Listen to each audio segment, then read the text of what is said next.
આજના તાજા અને મુખ્ય સમાચાર.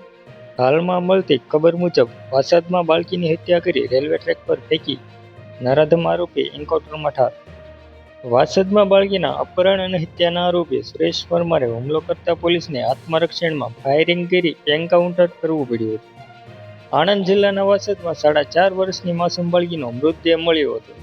અપહરણ અને હત્યાની આશંકાએ પોલીસ તપાસ હાથ ધરી શંકાસ્પદ આરોપીને ઝડપી પાડ્યો હતો.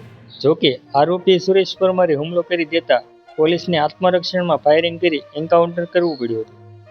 ઇજાગ્રસ્ત આરોપીનું સારવાર દરમિયાન મોત થયું છે.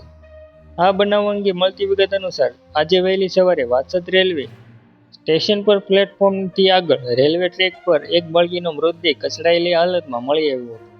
ઘટનાની સ્થળેથી બાળકીની લેંગી પણ મળી આવતા પ્રાથમિક દ્રષ્ટિએ બાળકી પર દુષ્કર્મ આચરીને પુરાવાનો નાશ કરવા માટે તેને ટ્રેન નીચે ફેંકી હત્યા કરાઈ હોવાની આશંકા હતી.